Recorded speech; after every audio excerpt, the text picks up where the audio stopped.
E aí, pessoal, hoje a gente está dando início a essa nova modalidade aí de videoaulas, com o intuito de sanar algumas dúvidas de vocês a respeito dos conteúdos que estão sendo enviados aí nas atividades semanais. Nessa aula de hoje a gente vai entender um pouco sobre as relações alimentares existentes entre os seres vivos, dando enfoque para a cadeia alimentar, onde a gente vai entender um pouco o que é e como funciona uma cadeia alimentar. Antes disso, a gente vai dar uma revisada aqui em alguns conceitos que a gente já viu, tanto em sala de aula quanto também na nossa última aula online, a respeito da obtenção de alimento, da classificação dos seres vivos quanto à obtenção de alimento.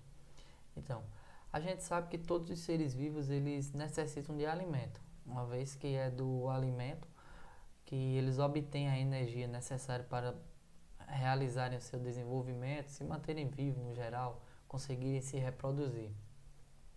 E no ecossistema existem duas formas de obtenção de alimento. É, Dessa forma, os seres vivos eles podem ser classificados em dois grupos distintos de acordo com a forma pela qual eles obtêm ou eles conseguem o seu alimento. Certo? Existe aquele grupo de seres vivos que consegue produzir o seu próprio alimento e existe também aquele grupo de seres vivos que não consegue produzir o seu próprio alimento, certo? Então, aí de acordo com a forma pela qual os seres vivos eles obtêm o alimento, eles obtêm essa energia é, para manter o seu desenvolvimento, eles podem ser classificados aí de formas distintas. Com relação aos organismos que produzem o seu próprio alimento, nesse caso esses seres vivos nós chamamos de seres vivos produtores ou autotróficos, certo? São seres vivos capazes de produzir o seu próprio alimento. É, Nós temos como exemplo algas e capim, as plantas no geral, certo? Todas são capazes de produzir o seu próprio alimento. E o que é que esses seres vivos eles têm que os outros não têm? Eles realizam um processo chamado de fotossíntese. Nós temos representados aqui na imagem esse processo de fotossíntese. Ele consiste no seguinte: esses organismos eles absorvem a energia do sol, eles são capazes de captar a energia do sol e absorver gás carbônico, água e sais minerais do solo, liberar oxigênio e produzir glicose. Certo? A glicose é o alimento utilizado por esses seres vivos, serve de alimento para eles e de outros seres vivos que se alimentam dele. Okay? Então é através desse processo de fotossíntese que esses seres vivos conseguem produzir o seu próprio alimento e são, portanto, classificados como seres vivos produtores.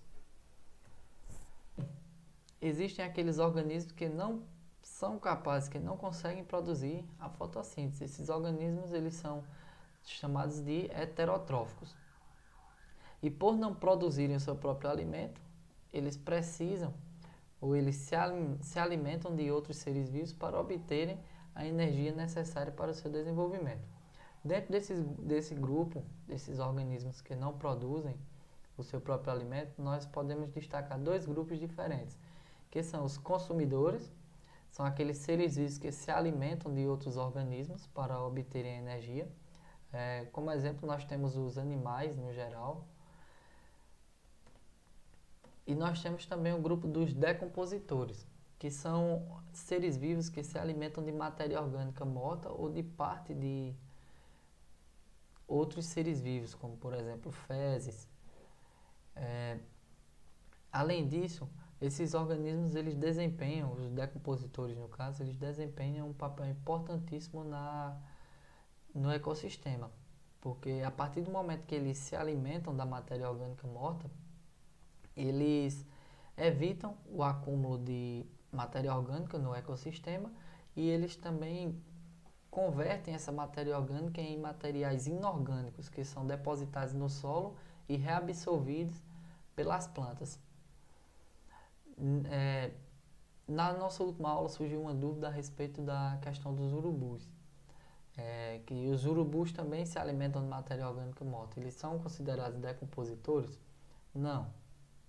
É, os urubus, eles não, embora eles se alimentem de matéria orgânica morta, eles não conseguem fazer essa conversão, transformação da matéria orgânica em material inorgânico para que seja absorvido pelas plantas. Dessa forma, eles são classificados como organismos detritívoros. Eles realizam a deteriorização da matéria orgânica, facilitando aí o trabalho dos fungos e das bactérias. Então, é bom se ater aí para essa questão. Então, são várias as relações alimentares realizadas pelos seres vivos. E essas relações elas podem ser representadas pelo que a gente chama de cadeia alimentar.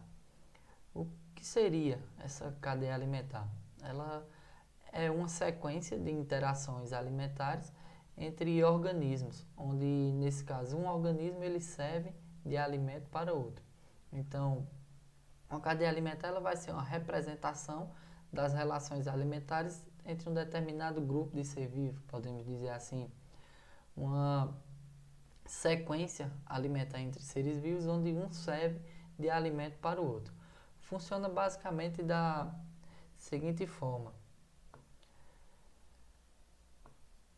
a energia que chega no ecossistema, ela chega através do sol, certo? Então o sol ela é toda a fonte de energia dos ecossistemas. As plantas, por realizarem a fotossíntese, elas absorvem essa energia que é liberada pelo sol. E daí elas conseguem produzir o seu próprio alimento e toda a matéria-prima que vai servir de alimento para os demais seres vivos, que nesse caso são os consumidores. Dessa forma, a energia que estava lá do sol passou para as plantas, ela vai passando de ser vivo para ser vivo a partir da alimentação. A partir do momento em que um ser vivo ele vai se alimentando do outro. Aqui nós temos uma representação esquemática de uma cadeia alimentar para a gente entender alguns pontos e algo que eu quero algumas coisas que eu quero abordar aqui com vocês para que vocês possam realizar a resolução das atividades, tanto da que a gente passou essa semana quanto de algumas atividades próximas que virão. Então, de modo geral, toda a cadeia alimentar ela vai ser formada por um organismo produtor, por organismos consumidores e também por organismos decompositores, que a gente vai falar mais tarde, que foram aquelas classificações que a gente estudou até o momento. Nesse caso, ela vai ser uma representação esquemática onde um organismo ele serve de alimento para o outro.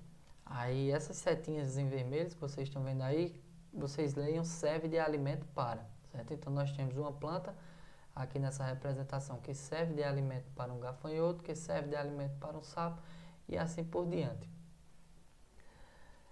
Uma cadeia alimentar, ela também vai ser formada por níveis. E cada nível de uma cadeia alimentar, a gente chama de nível trófico, certo?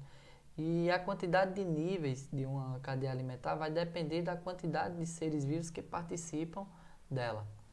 Então, de acordo com a quantidade de seres vivos que a gente tem aí, é que vai determinar a quantidade de nível de uma cadeia alimentar. E como eu vinha falando no começo, ela vai ser formada por um organismo produtor, que vai absorver a energia lá do sol e vai servir de alimento para organismos consumidores. Então, os organismos que vêm depois aí dos produtores, eles são organismos consumidores.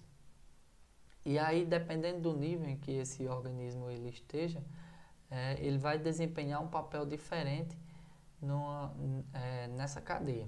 Então, nós temos aqui um organismo produtor, que é o vegetal, absorve a energia do sol, realiza fotossíntese, produz seu próprio alimento, então ele é classificado como produtor. O organismo produtor, ele vai representar o primeiro nível trófico da cadeia alimentar, certo? Então ele vai ser sempre o primeiro nível trófico da cadeia alimentar.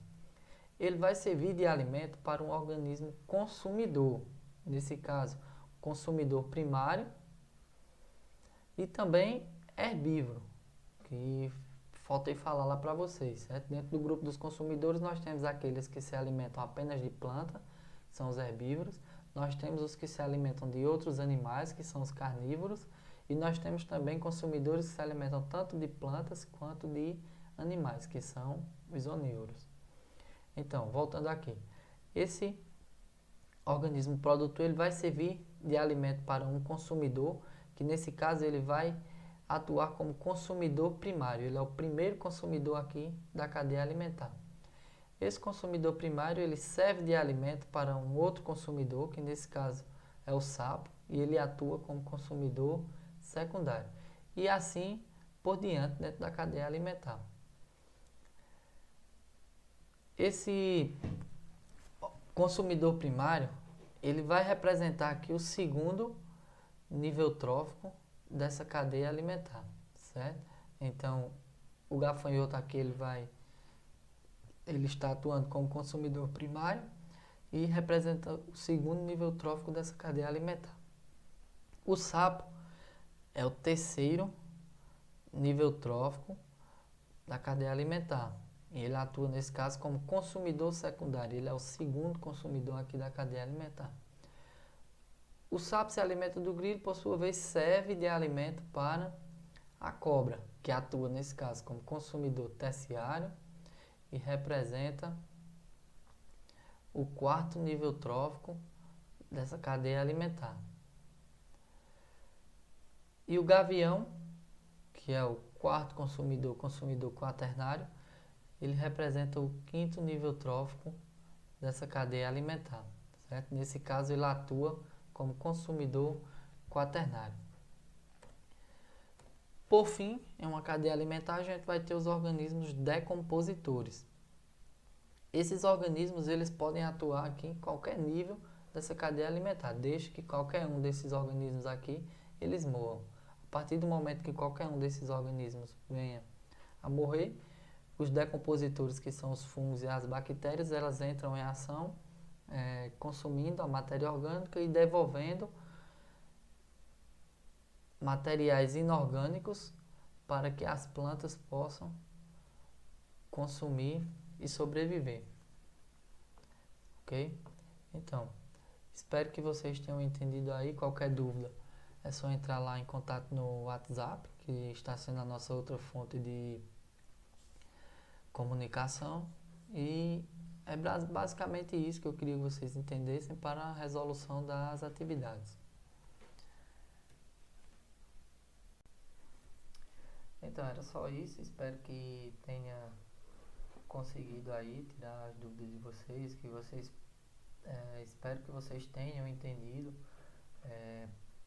o conteúdo aí e respondam a atividade que está sendo enviada pelo WhatsApp. Qualquer coisa é só entrar em contato lá no WhatsApp, que é o nosso outro canal de comunicação, e estarei aí à disposição sempre de vocês.